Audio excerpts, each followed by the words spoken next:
Сосногорский суд вынес приговор бывшему сотруднику регистрационной экзаменационной группы городской госавтоинспекции Николаю Баласиновичу. Его признали виновным в злоупотреблении должностными полномочиями, в служебном подлоге и получении взятки от представителя коммерческого предприятия за нелегальную постановку на учет спецтехники. За такое же преступление выслушал приговор автоинспектор из Инты Александр Стень. Еще трое подсудимых сейчас в Ухтинском суде. Репортаж Эдуарда Бушуева. Ну, завтра я еще раз сниму на прием. У нас тут один Урал, который косячник, который шизик потерял. Хочу этот Урал погнать туда, ну, и опять буду просить, чтобы он это все, ну, как бы протолкнул быстрее. А вот так он вообще сколько берет, по секрету? Вопрос прямой, какой? Вообще гаишник сколько берет за услуги? 1,5. В этом телефонном разговоре в марте 2021-го главный обвиняемый Осман Хучбаров рассказывает своему шефу, представителю питерской лизинговой компании, которая занималась предоставлением в аренду строительной техники, как у него идут дела в Коми. Подозрительная беседа заинтересовала сотрудников собственной безопасности МВД и регионального управления ФСБ. Совместно оперативники установили целую коррупционную схему в Ухте, Сосногорске и Инте, по которой инспекторы ГИБДД зарегистрировали 1500 единиц тяжелой спецтехники, часто даже без обязательного осмотра.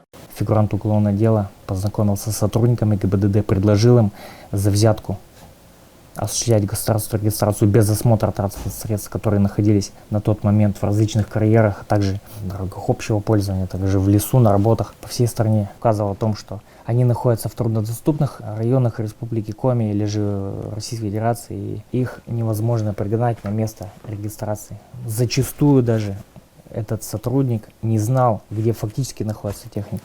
Заинтересовали оперативников и записи телефонных разговоров заподозренных сотрудников. Например, как коллеги полицейские из Ухты, кстати, гражданские супруги, настороженно обсуждают получение первой взятки в 10 тысяч рублей, которую Хучбаров буквально подсунул вместе с шоколадкой. Алло, он мне, сейчас звонил. Типа, вы открыли шоколадку, все нормально? Я говорю, зачем? Он говорит, вы понимаете, любой труд должен быть оплачен, вы пошли навстречу. Я за это получаю зарплату. Говорю, не надо.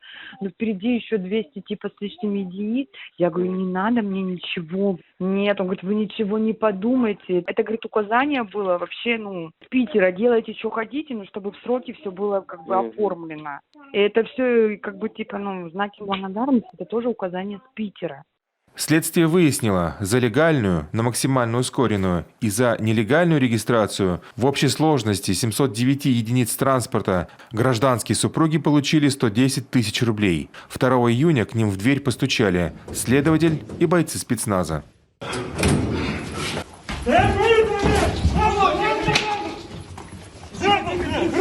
Полиция!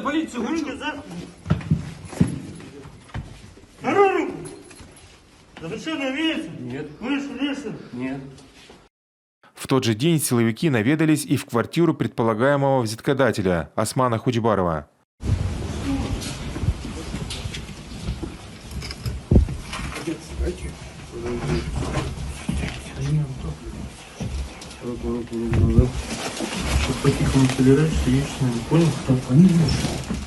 Через неделю силовики пришли по третьему адресу, в частный дом на окраине Ухты. Сотрудника Сосногорской ГИБДД Николая Баласиновича также заподозрили в нелегальной постановке на регистрационный учет 270 машин, причем не только питерской компании, но и других, за которых тоже хорошо попросили. По данным следствия, он получил от Османа Хучбарова 165 тысяч рублей. В ходе обыска в особняке, кроме различных документов и электронных носителей информации, следствие обнаружило несколько неисправных травматических пистолетов, а самое главное – патроны к пистолету Макарова, автомата Калашникова и мелкокалиберной винтовки. Все предъявленные обвинения в получении взятки, служебных подлогах, злоупотреблении должностными полномочиями и хранении боеприпасов капитан полиции полностью признал и заключил досудебное соглашение с прокурором.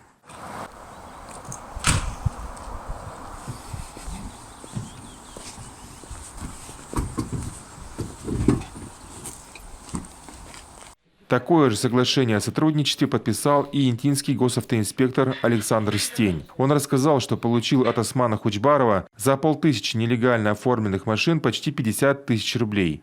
Примечательно, что за год до этого, в марте 2017-го, полицейский честно следовал служебной инструкции и выезжал для проверки регистрируемого транспорта в тундру. Видимо, сильно замерз. Тогда ему и предложили комфортный, да еще и выгодный вариант сотрудничества.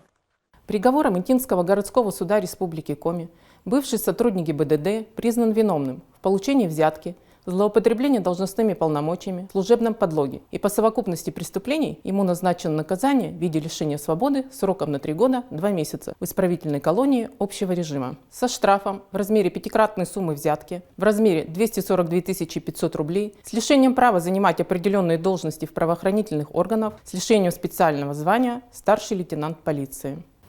Несмотря на попытку обжалования приговора, Верховный суд Коми оставил его в силе. Будет ли подавать апелляцию сотрудничавший со следствием Николай Баласинович, который в качестве основного наказания получил штраф в 2 миллиона рублей, а за боеприпасы год ограничения свободы, пока неизвестно. Время на раздумье у него еще есть. В тревожном ожидании приговора ухтинской Фемиды сейчас находятся супруги полицейские и Осман Хучбаров. Судьбоносное для них решение будет вынесено только в следующем году.